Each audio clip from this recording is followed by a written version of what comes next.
The MLB offseason is now in full swing, and it is decision time for the Philadelphia Phillies. After falling short to the Los Angeles Dodgers in the postseason, who eventually went on to win the World Series, it is time to retool and see how you can take down the king. One of the questions on the top of the Phillies' mind will be the future of Harrison Bader, with the deadline for what this decision could be quietly sneaking up on us. Doing a breakdown exactly what the decision is, what the future of Harrison Bader could be, and look at a couple other opinions who my esteemed co-host on this channel, Luke Arcani, I might disagree with a little bit here. So to dive into things here, do just want to start off with the news that shout out to our guy Phillies Tailgate, who tweets out, there's been a lot of movement around the league today with contract options. The Phillies have until Thursday at 5 p.m. to resolve their options. That would be Jose Alvarado at a $9 million club option or a $500,000 buyout, and then Harrison Bader with a $10 million mutual option or a $3 million buyout. Now, to clean up the Jose Alvarado side of things, obviously his season did get taken down due to, well, not taken down,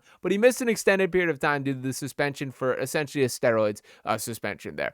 All expectations are that he will be back for the Phillies, and Dave Dombrowski more or less confirmed that without saying it during his postseason availability there, but that has not been set in stone just yet. That obviously does change the way you view a player to an extent. It is up to each organization to decide how they view that. For me personally, I forgive Jose. I hate that it happened. I wish that it didn't. They could have used him in a postseason setting, but nonetheless, we know who this guy has been throughout the duration of his career, and I love the way that the bullpen is shaping up with all the pieces together. Add him to the mix with Johan Duran, with Orion Kirkland, who hopefully has shaken off last year, and all the other pieces that have come together, the Matt Stroms of the world, Tanner Banks, that there is a legitimate bullpen, probably the best bullpen of this Phillies era, without even making any free agent additions. Now, the more complicated part of this equation comes down to Harrison Bader, and I did want to pull up two articles here that really break things down in a pretty solid way. One of them by our very own Luke Arcani. And the first, the not being Luke's title here, that says Harrison Bader's future with the Phillies hinges on looming $10 million deadline. With the subtitle, the Philadelphia Phillies need to hurry if they want to retain Harrison Bader, as the deadline to activate his $10 million option, which is assumed to be mutual, is rapidly approaching, and there is still no word from the club. And for what it's worth, they do not need to rush on that both sides got to wait till that deadline here. But nonetheless, it continues on to write, the expiration date for the Phillies to secure Bader for another year is Thursday, November 6th at 5 p.m. If they fail to decide, the team will have no choice but to let him walk and pay the $3 million buyout, a decision that would surely disappoint Phillies fans. Bader, a 9-year MLB veteran, finished the regular season with a .305 average, the best among all Phillies, despite playing only 50 games. He was even hotter in the postseason, hitting 503 games he appeared in. Undeniably, he represented a future asset for the team. And to interject a little bit here, it is just such a bummer that the Harrison Bader potentially 1-year experience ended the way it did, that I do think that we look at this entire postseason slightly differently if that's a guy that had a chance in the playoffs here, that if he did not suffer the injury. And by the way, what a baller move for a guy that could not even run to have a pinch hit at bat, hit a single, get immediately taken out of that game.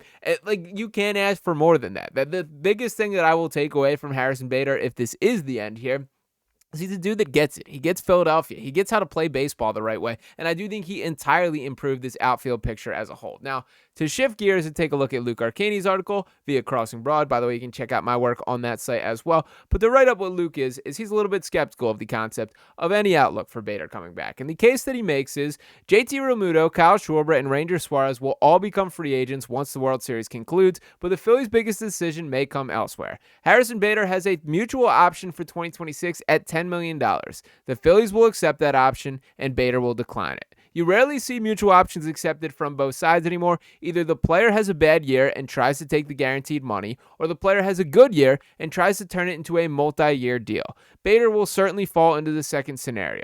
The 31-year-old outfielder posted the best season of his 9-year career, slashing .277, .347, .449 with a .796 OPS and a 4.2 WAR in 146 games with the Twins and Phillies. Bader really hit his stride once he was traded at the deadline, hitting .305 with an .824 OPS, 1.4 WAR, and 54 hits in 50 games. Those are very good numbers right there.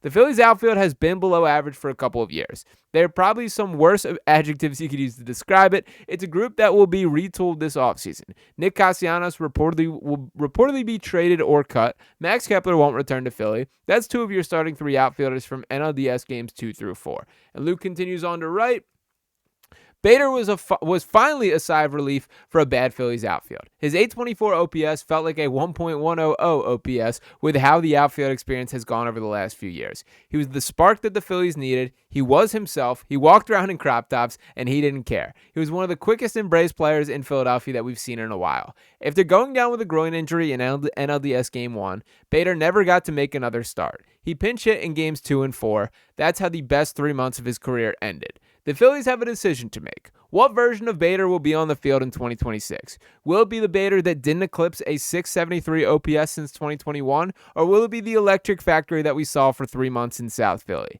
Bader has never been an elite overall player, but more of a third or fourth outfielder. He was the number one option on the Phillies roster once he arrived. It says a lot about his play in the second half of the year, but also the state of the Phillies outfield. Some team will offer Bader more money, and the Phillies may be better off with that happening. How much can you overpay for an athlete that could fall back on his old self?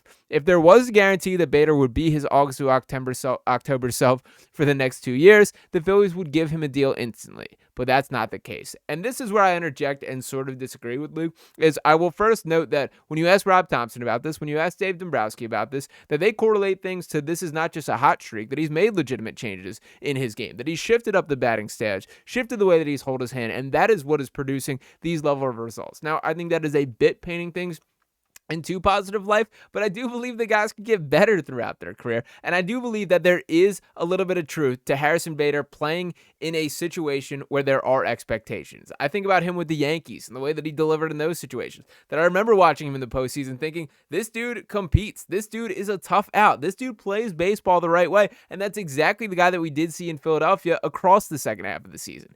He just made the outfield make a ton of sense in a way that, like, Nick Castellanos has sort of been the lifeblood of the team, the really only offensive production. That sure, Brandon Marsh has his hot streaks, and sure, we've done the Johan Rojas experience, and there's a ton of different directions you can go with the attempts at the outfield. Max Kepler not fully living up to the bill here. When you brought Bader in, it just sort of scaled everybody into their proper roles. I use the same comparison with the Johan Duran addition there, that by adding Duran as that clear-cut top guy, it made sense to have Kerkering as a setup, to have Strom as a potential setup guy, to have Alvarado in a lower usage role or lower, lower stakes role there. When talking about Harrison Bader, him being the clear everyday center fielder meant that Max Kepler plays in the corner, meant that Nick Castellanos played in the corner, meant that you could platoon based on the side of the plate in a way, and that made a ton of sense to me. Now, the only issue with that logic here is that is not going to be the situation for the Phillies outfield next year, as we have no clue what the Phillies outfield is going to look like. And looking at the contracts right now for the Phillies outfield, that under contract is Nick Castellanos for $20 million, and it seems just about impossible that he will be playing for the Phillies next year. That it was no secret that the relationship has soured a little bit. Now, this is a bummer to me. I've been a guy who I think has been fair to Nick, and even a little bit overly fair to Nick as far as my defense of this is a guy who's going to put his hard hat on, he's going to compete, and he's going to give you everything that he's got on an every night basis. That may not be the best baseball player of all time. That is going to be a guy that does not cover a lot of ground in right field, but he's going to bring it to whatever level he can in every opportunity that he can. I can rock with a guy like that, even if there are the maddening cold streaks and everything that comes with it. But it does feel like there is a relationship severed between him and Rob Thomson that is seemingly irreparable. How they can get out of that deal is to be determined. Anyway it points, it feels like the Phillies are going to be eating a significant amount of that money there. Not a great situation to be in. Now, to look at the rest of the outfield for this Phillies team, there is the $10 million mutual option for Harrison Bader, and then the only other options under contract are Johan Rojas, Brewer Hicklin, and Brandon Marsh. That is not quite a World Series caliber outfield, if you do ask me right there. Now, there's been plenty of optimism about Justin Crawford. I do still question the fact for why he was not brought up during this season. And I understand the concept of preserving team control, of ensuring you get a full season over. And what Dave Dombrowski said himself there was, we're not going to bring him up if we don't have a spot for him. That when he does come to the major leagues, we expect him to be an everyday player. Well, it's certainly shaping up like that will be his role this year at one of the corner outfield spots. But you got to play three here, and there are not currently on the roster.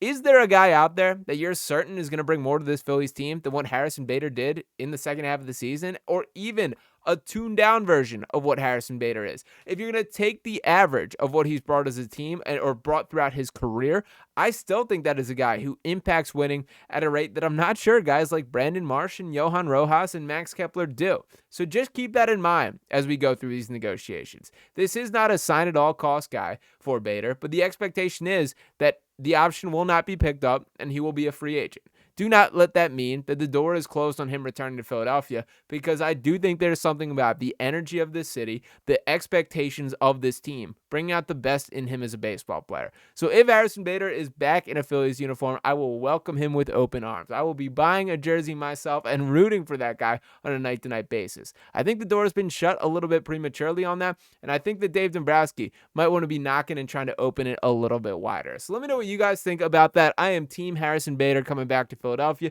and do not think it is as complicated as people are making out to be. He may not be what he was in the second half of the season, but if he is close to what he's been on average and slightly above that on the upper side of that, I can rock with that being the center fielder for the Phillies. Let me know if you guys are on the same page as me, or if you do think that it is time to seek out other options. Again, the team obviously did not get over the hump. Some sort of change is needed, but I do not think Harrison Bader is the answer to that equation here. So drop your thoughts in the comments. Appreciate you guys for tuning into this video here. If you have not already, make sure you're smashing the subscribe to the channel here. We got a lot of off-season content to churn out right here on Phillies Digest, and we're going to be all over things from start to finish. So make sure you're hitting that subscribe button, drop a like on this video. I'll be back. Talk with you next time. Peace.